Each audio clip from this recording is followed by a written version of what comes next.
We now get to our top story in the business world, which has been the top story this week. Just 3 days are now left. The U.S. Senate just approved a bill to prevent the United States government from shutting down.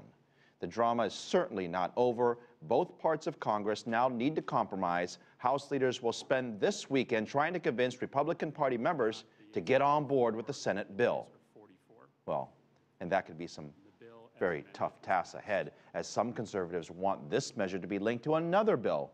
That bill is meant to eliminate Obamacare, which is the new health care program.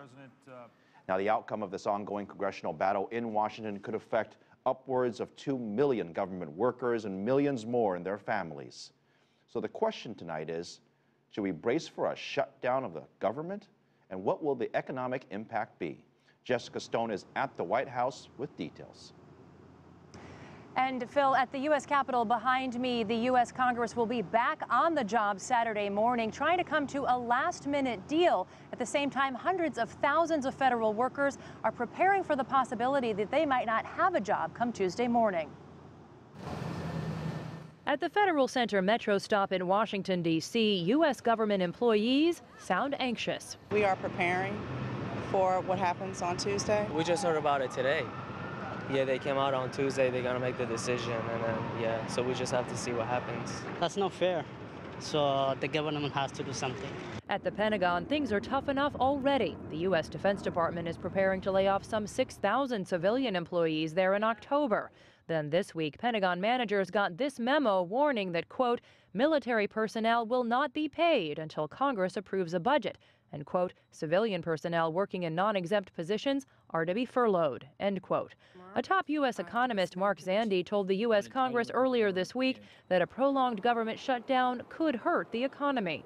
If the government shuts down for several days, 4 or 5 days, no big deal. If it's a month, it'll shave about 1.5 points off of GDP growth in Q4, which means growth will come to a standstill. As Tuesday draws near, government departments across Washington and the nation are drawing up lists of which employees are, quote, essential and must keep working, and those who are, quote, non-essential. I'm non-essential. So what does that feel like? It's stressful. Yes, it's very stressful, especially in this market. It's stressful. Sherelle Parker says her parents were federal employees in the last government shutdown in 1995. What have your parents told you about what it's like to go through a shutdown? They said it was stressful, and and then we had a snowstorm, so everybody's in the house at the same time, so everybody just got on each other's nerves, I guess.